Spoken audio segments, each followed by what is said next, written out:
Senior Principal of the Azimio One Kenya Alliance Coalition. Good evening, sir. How are you? Good evening. Good evening.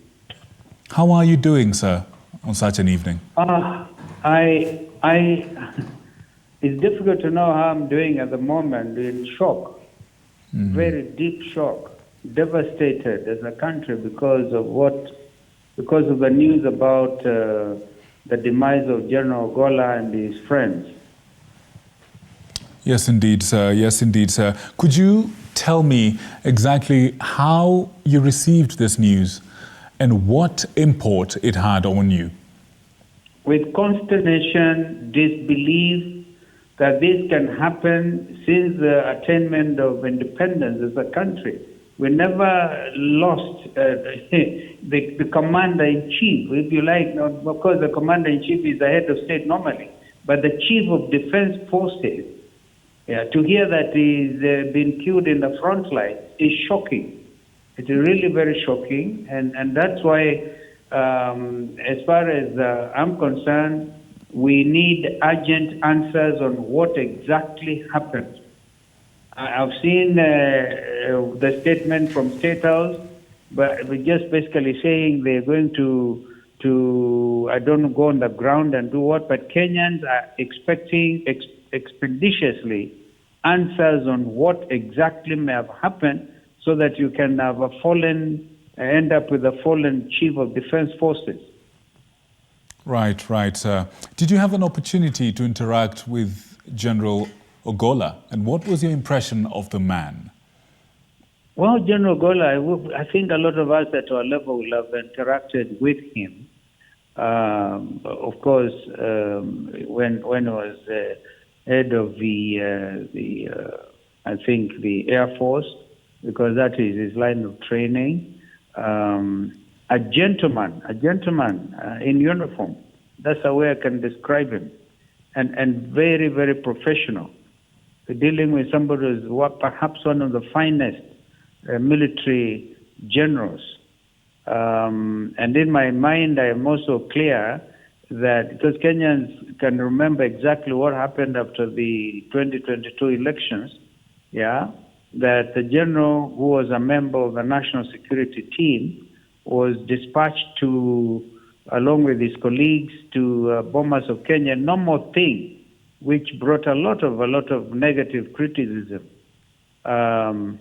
So if it was not for the Tonjerus, probably General Ogola would not have ended up as Chief of Defense Forces. Now, sir, there are other officers who also lost their lives in this very accident. Sir, a message to their families?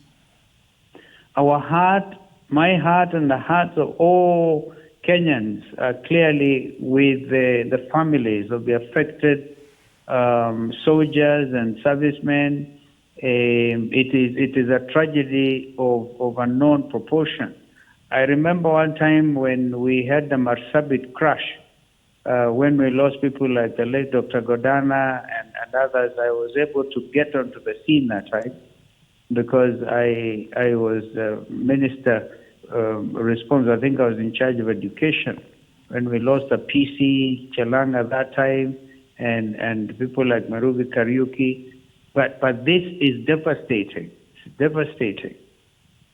Yes, indeed. And at a time like this, when the country is in mourning, focus will go to their leaders. Focus will turn to you as an eminent leader in this country. What sort of message do you have for the rest of Kenyans that are looking up to you this evening? Well, I'll call on Kenyans to remain calm at the moment until we get to the bottom of this matter. As I said, we need answers expeditiously. All kinds of questions are in the minds of Kenyan people at this particular time, asking why General Ogola, why? Why did he have to go to the front line? Was he fallen by a bandit's bullet? And if it is banditry, how can we lose as a country to bandits? Because now nobody knows exactly. Was it an attempt to eliminate General Ogola? Kenyans are asking questions. Right, indeed. Kenyans are asking questions.